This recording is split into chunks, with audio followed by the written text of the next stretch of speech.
Уважаемые жители Республики Коми, добрый день. Расскажу вам по сегодняшней ситуации.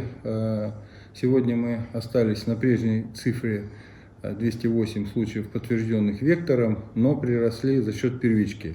Первично мы приросли до 333 случаев, вчера у нас было 305, 28 случаев приросли. И именно эти первичные дадут в ближайшие дни нам прирост по окончателю. Это понятная история, я вам каждый раз объясняю, что мы получаем этот подсев и будем получать его еще достаточно долго. И это не самое страшное в том, чтобы мы не допускали из этих случаев тяжелых больных. Что делается по улучшению, усилению понимания ситуации и по ее планированию? Мы привлекли два ведущих центра, центры математики, прогнозирования. Это Питерский университет политехнический и Московский МФТИ. Сделали две модели. По двум моделям посмотрели, какие могут быть самые оптимистичные и самые пессимистичные варианты. Взяли, естественно, пессимистичный вариант и по нему сейчас отрабатываем новые управленческие решения. Добавляем количество коек, добавляем количество медикаментов и так далее. То есть работа по выработке управленческого решения на пессимистичный сценарий.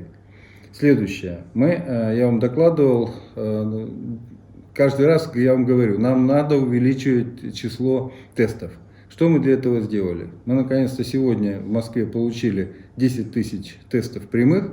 Я вам о них рассказывал, прямого действия, что нам позволит выявлять онлайн прямо сразу через 10 минут. Понятно, это не окончательное подтверждение, мы будем переподтверждать в векторе, но это даст сразу большой охват. 10 тысяч человек, мы посмотрим и по ним скажем, так, вы пока в самоизоляции, мы будем вас подтверждать.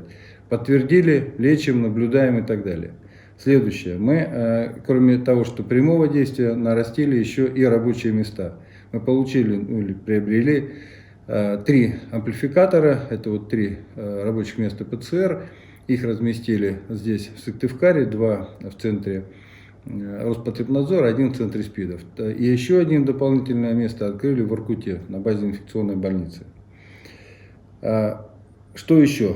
Конечно, по медицинским работникам это наш золотой запас, и мы их всячески поддерживаем и на федеральном, и на республиканском уровне. Вы знаете, что добавлены большие деньги на выплату заработной платы тем, кто работает непосредственно в очагах, тем, кто работает на первичке, на скорой помощи. Мы это все выполняем. Кроме этого, безусловно, наращиваем средства индивидуальной защиты, потому что это тоже очень важно, нужно и в части защиты, и безопасности медперсонала. И эта работа проводится постоянно. В том числе делимся и средствами защиты, масками с волонтерами, с работниками правопорядка, работниками МЧС, других вспомогательных служб. Хочу сказать, что огромную помощь и здесь огромная благодарность бизнесу за солидарность, не просто за слова, а за деньги, за реальную помощь. МОНДИ, Сыктывкарский лесопромышленный комплекс, Клаус Пеллер выделил 130 миллионов, мы их уже запустили на оплату за СИЗы и за приобретение самых важных сейчас аппаратов ИВЛ.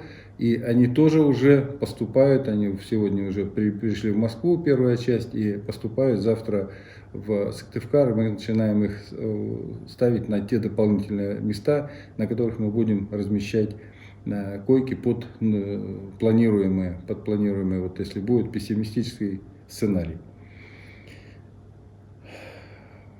По малому бизнесу. Вот мы вчера с вами обсуждали, и я говорил это в своем обращении, что мы на штабе начали обсуждать модель ослабления нашего режима особого. Сегодня пошла обратная связь. Руководители, особенно малого бизнеса, и сами работники малого бизнеса говорят, что это, в общем, не так все просто, и они понимают ту ответственность, которую мы на них перекладываем. потому что это дополнительные меры безопасности, дополнительная санэпидобработка, и это дополнительные средства, которые они должны приобрести. Поэтому вопрос не закрыт, но вопрос обсуждается. И я в этом очень рад, что это пошла вот такая обратная связь, что не просто давайте открываем, мы тут начнем деньги зарабатывать. Это тоже такая социальная ответственность, и это очень важно, меня это очень радует. И заканчивая, наверное, уже завтра у нас у православных большой праздник, Вербное воскресенье. Я поздравляю с этим праздником. Все-таки хочу, как глава, сказать о том, что режим самоизоляции не отменен. Он действует, поэтому прошу завтрашний день по возможности все-таки провести дома и помолиться и посмотреть трансляцию по любым видеоканалам, но по возможности не посещать храмы, потому что это дополнительные контакты, а значит и возможность дополнительного общения и дополнительного передачи инфекции. Будьте здоровы, берегите друг друга. До завтра. До свидания.